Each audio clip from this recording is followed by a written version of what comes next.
कि आज दलित का हक मारा जा रहा है, पिछड़े का हक मारा जा रहा है, मुसलमान के घरों पे बुलडोजर चलाया जा रहा है। कहते हिंदू खतरे में है। प्रधानमंत्री हिंदू, मुख्यमंत्री हिंदू, गृह मंत्री हिंदू, रक्षा मंत्री हिंदू, वित्त मंत्री हिंदू, कई राज्यों के मुख्यमंत्री हिंदू, फिर भी अगर हिंदू खतरे में है तो नाक रगड़ के पानी में अपने पद से इस्तीफा दे दो। मोदी जी, तुमको अपने पद पे रहने का अधिकार नहीं है। 11 साल से ट्रंप का शासन है क्या? बराक ओबामा का शासन है क्या? बाइडेन का राज है क्या?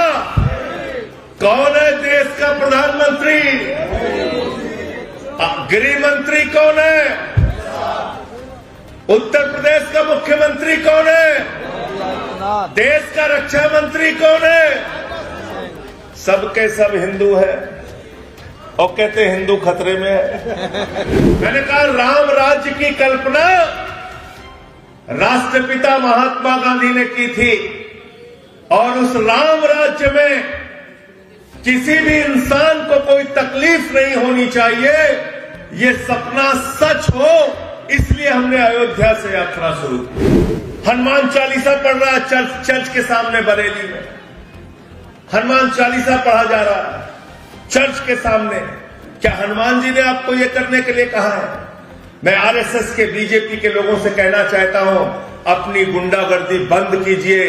गुंडागर्दी से देश नहीं चलेगा, देश चलेगा संविधान से, किसी मोदी और योगी के फरमान से देश नहीं चलेगा। भारतीय जनता पार्टी के लोगों के लिए लाइन पढ़ना चाहता हूं। पिछले दिनों आरएसएस प्रमुख ने कहा कि हमको भाजपा के चश्मे से मत देखिए, आरएसएस अलग है, भाजपा अलग है।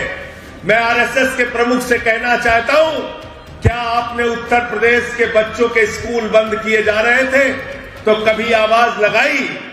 जब यहां मोमबत्ती में ऑपरेशन होता है तो कभी आरएसएस के लोग आंदोलन करते हैं? जब खाद की बोरी के लिए किसान मरता है, जब गन्ने का दाम उसको नहीं मिलता, तो क्या आरएसएस बीजेपी के खिलाफ बोलता है? जब नोटबंदी होती है, लोग मरते हैं, तो क्या आप लोग बोलते हैं? जब महंगाई देश में बढ़ती है तो क्या आरएसएस बोलता है? जब रुपए का दाम लगातार गिरता है तो क्या आरएसएस बोलता है? नहीं भागवत जी, हम लोगों को गुमराह मत कीजिए।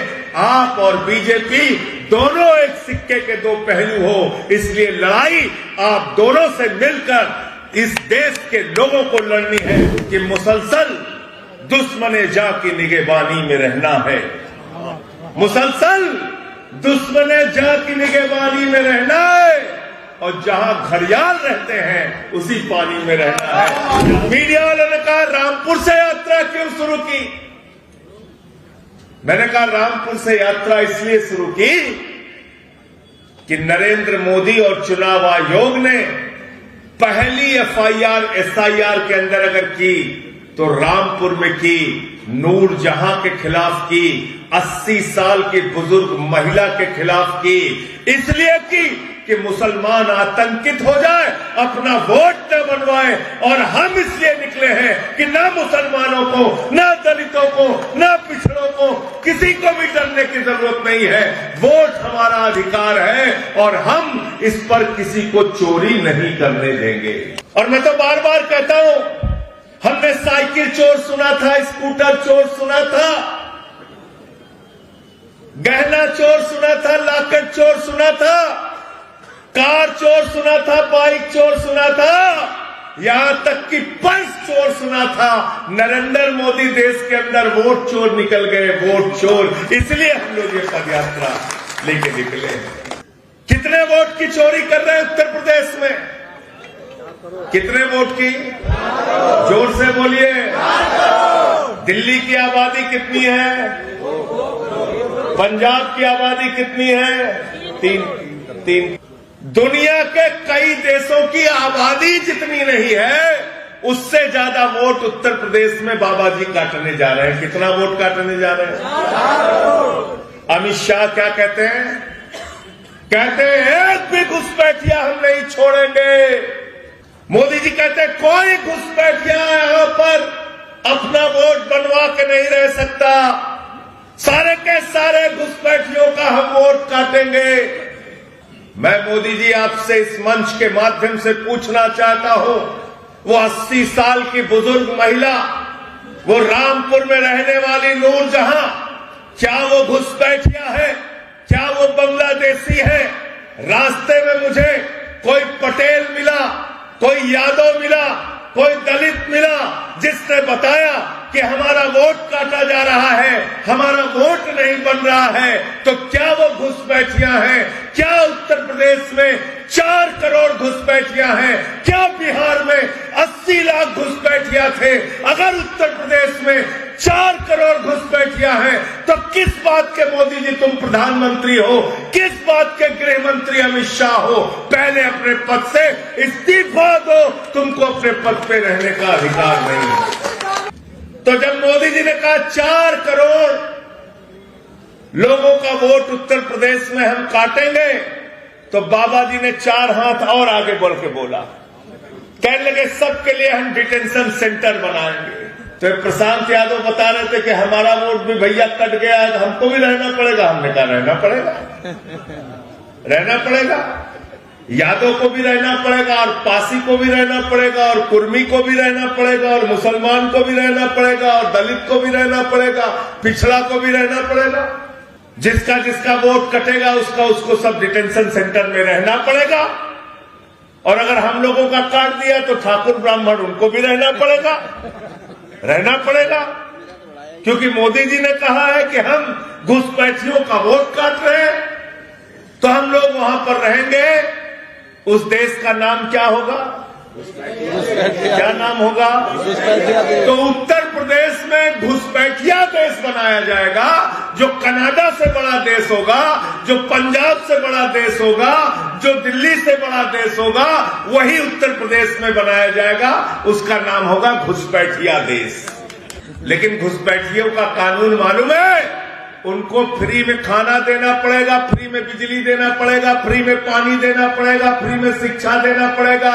अगर डिटेंशन सेंटर में किसी को आप रखते हैं तो अंतर्राष्ट्रीय नियम है, सब कुछ वहां पर फ्री देना पड़ेगा। तो मैं इस मंच के माध्यम से बाबा जी को कहना चाहता हूं, योगी आदित्यनाथ जी को कहना चाहता हूं, अगर कोई बांग्लादेशी उत्तर प्रदेश में मिले, अगर कोई पाकिस्तानी उत्तर प्रदेश में मिले, अगर कोई अफगानिस्तानी उत्तर प्रदेश में मिले, अगर कोई विदेशी नागरिक उत्तर प्रदेश में मिले, तो उसको उसके घर, उसके देश वापस भेज देना। हमारे पैसे से डिटेंशन सेंटर बना के फ्री में यहाँ पे मत खिलाना। अगर तुमको ज्यादा शौक है तो अपने घर में उन लोगों को रख लेना, हमारा पैसा इन लोगों के ऊपर बर्बाद मत करना। इस सभा में हिंदू मुसलमान सब है ना भाई? हिंदू मुसलमान सब है ना? एक प्रस्ताव रख रहा हूं, इसको अगर समर्थन हो तो हाथ उठा देना, हाथ उठा देना। मेरा प्रस्ताव है, जो भी बांग्लादेशी, पाकिस्तानी, अफगानिस्तानी उत्तर प्रदेश में मिले, उसको उसके देश वापस भेज देना। हमारे पैसे से डिटेंशन सेंटर मत बनाना। इस पर सब लोग मंजूर हो? हाथ उठा के बताओ मंजूर हो? मंजूर हो? क्या साबित करना चाहते हो? ये साबित करना चाहते हो जितने मुसलमान हैं सब बांग्लादेशी हैं, सब पाकिस्तानी हैं। ये खेल उत्तर प्रदेश में चलने नहीं देंगे बाबा जी। और अपने आका मोदी जी को भी बता देना, और अमित शाह को भी बता देना, अभी तो सिर्फ ये दूसरे चरण की यात्रा है। उत्तर प्रदेश के गांव-गांव में जाएंगे, शहर-शहर में जाएंगे, गली मोहल्ले जाएंगे, और आपको एक्सपोज करने का काम करेंगे। मैं मुरादाबाद से आ रहा था, गोपाल जी वहां पर बताया 14 लाख वोट काट रहे हैं मुरादाबाद में। मैंने पूछा कितनी विधानसभा है? कहने लगे 6 विधानसभा, औसतन 2.25 लाख वोट एक विधानसभा में कट रहा है। आप सोचिए 2.25 लाख वोट अगर अमरोहा में कट जाए, मुरादाबाद में किसी विधानसभा में कट जाए, फिर क्या चुनाव बचेगा आपका? फिर तो एक तरफा भारतीय जनता पार्टी के पक्ष में चुनाव का नतीजा हो जाएगा। इसलिए मैं आपसे कहने के लिए आया हूं, जागो अपने वोट के लिए, जागो लोकतंत्र में सबसे बड़े अधिकार के लिए। क्योंकि बाबा साहब डॉक्टर भीमराव अम्बेडकर जी ने जब भारत का संविधान लिखा तो उसमें लिखा राष्ट्रपति के वोट की गिनती 1 होगी, प्रधानमंत्री के वोट की गिनती 1 होगी, सांसद के वोट वोट की गिनती एक होगी, विधायक के वोट की गिनती एक होगी, गांव में रहने वाले मजदूर और किसान के वोट की भी गिनती एक होगी। वोट के मामले में सब बराबर है, किसी का दो वोट नहीं है, सबका एक वोट है। लेकिन आज उस वोट के ऊपर चोरी की जा रही है। जो अधिकार आपको बाबा साहब ने दिया, जिस वोट की ताकत के कारण प्रधानमंत्री आपके आगे झुकता है, मुख्यमंत्री आपके आगे झुकता है, सांसद आपके आगे झुकता है, विधायक आपके आगे झुकता है, जिस वोट की ताकत से आप बड़ी से बड़ी सत्ता को जमानत जब्त करा के उसको जमीन कूड़ेदान में फेंकने का काम करते हो, वो अधिकार आपसे छीना जा रहा है। इसलिए आपसे कहने के लिए आया हूं, वोट का अधिकार बचाने के लिए जितनी भी लड़ाई लड़नी पड़ेगी, हम लोग कंधे से कंधा मिलाकर लड़ेंगे, आपको भी साथ देना पड़ेगा। दिल्ली में चुन लिया बीजेपी को, लोग कहते हैं चुन लिया, मैंने कहा घपला किया। कैसे घपला किया? केजरीवाल जी की विधानसभा में 42,000 वोट काट दिए और कितने वोट से हार गए?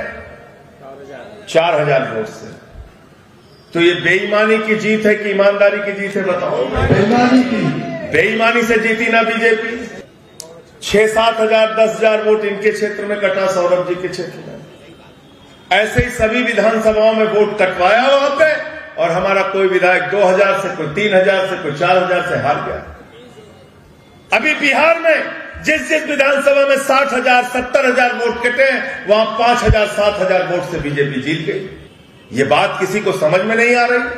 चुनाव आयोग को एसआईआर कराने का संविधान में कोई अधिकार नहीं है मेरे दोस्तों। एक गैर संवैधानिक काम चुनाव आयोग कह रहा है। मैं एक सांसद के तौर पे, एक जिम्मेदार नागरिक के तौर पे बात कह रहा हूं, एसआईआर कराने का अधिकार ज्ञानेश कुमार को नहीं है, नरेंद्र मोदी को नहीं है, चुनाव आयोग को नहीं है। तो एक गैर संवैधानिक काम हम हिंदुस्तान के अंदर, उत्तर प्रदेश के अंदर होने नहीं देंगे। ये इस बात की लड़ाई है और इस बात की लड़ाई में आपका साथ। दिल्ली में जीत तो गए, 10 महीने में जनता त्राई त्राई कर रही है। छोटे छोटे बच्चों को फीस जमा करने के नाम पे उनके अभिभावकों को धक्का देके स्कूलों से भगाया जा रहा है। 6-6 घंटे बिजली की लाइट काटी जा रही है। ऐसी मूर्ख को मुख्यमंत्री बना दिया है। वो कह रही थी कूड़े के पहाड़ पे हमारा मंत्री जाता है, कहता है तेरे को जाना होगा भाई। मैंने कहा भाई कूड़े का पहाड़ झाड़ू से जाता है, ऐसे बोलने से नहीं जाता। और वो हमारे पास है झाड़ू, गंदगी हम साफ करते हैं राजनीति की। ये ताकत हम लोगों के पास है। केजरीवाल जी ने जो मॉडल दिया, बिजली फ्री, पानी फ्री, शिक्षा फ्री, इलाज फ्री, आज पूरी दिल्ली की जनता फिर से कह रही आम आदमी पार्टी चाहिए, अरविंद केजरीवाल चाहिए। अभी तो पूरा पर्वत बेचने जा रहे थे बाबा ये मोदी जी। मैंने कहा मुख्यमंत्री के बाद मोदी जी रात में 3 बजे अरावली पहाड़ पर चढ़ गए, कहने लगे तेरे को जाना होगा भाई। अरावली पहाड़ में पूरा बेच रहे थे अदानी को। वो तो जनता सड़कों पर उतरी, तो अब सरकार को अरावली का फैसला वापस लेना पड़ा। आपकी ताकत वो ताकत है, अगर सड़क पर उतर जाओगे तो अन्ना आंदोलन को याद कर लेना। देश की जनता सड़कों पर उतरी अरविंद केजरीवाल जी के साथ, अन्ना जी के साथ, तो उस समय की सरकार को कानून बनाना पड़ा, लोकपाल का कानून, और सड़क की ताकत की बदौलत बनाना पड़ा। किसान 1 साल तक सड़कों पे बैठा रहा, आंदोलन करता रहा, और उसी किसान के आंदोलन की बदौलत तीनों काला कानून नरेंद्र मोदी जी को वापस लेना पड़ा। और आप सबसे मैं कहना चाहता हूं, संसद सुन नहीं रही, सुप्रीम कोर्ट तारीख पर तारीख दे रहा है। अब सड़क का रास्ता बाकी है। डॉक्टर लोहिया ने कहा था सड़क खामोश हो गई तो संसद आवारा हो जाएगी। हम संसद को आवारा नहीं बनने देंगे। सड़क पर लड़ाई लड़कर कानून बनवाने का काम करेंगे।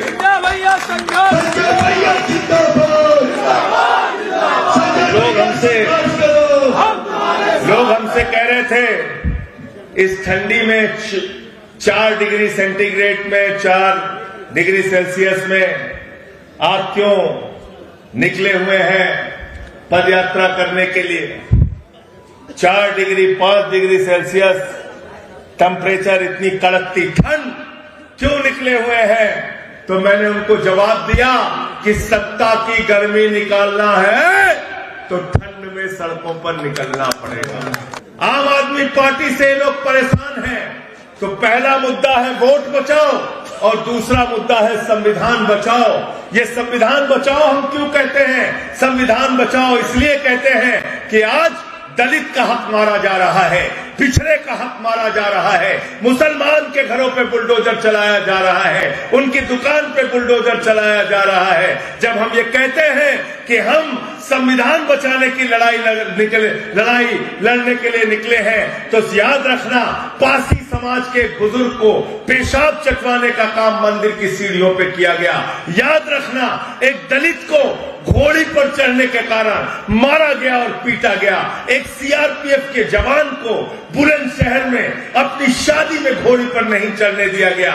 याद रखना पिछड़े वर्ग का आरक्षण शिक्षक भर्ती में उत्तर प्रदेश में खा लिया गया। याद रखना एक कथावाचक की चुटिया काट ली गई। तो ये ऐसे लोग हैं जो सबसे नफरत करते हैं, दलित हो, मुसलमान हो, पिछड़ा हो। आज ऐसी घटना सामने आई क्रिसमस के त्योहार पे, पूरा देश शर्मिंदा है। एक नेत्रहीन महिला को बीजेपी की महिला नेता गाली दे रही थी। नेत्रहीन महिला। कैसी पार्टी को आप लोग वोट करते हो? कैसी पार्टी इस देश के सत्ता में है? जरा सोचिए आप। एक नेत्रहीन महिला को गाली देते हुए उसकी बच्ची के सामने ऐसे शब्द का प्रयोग किया। मैं इस सभा में नहीं बोल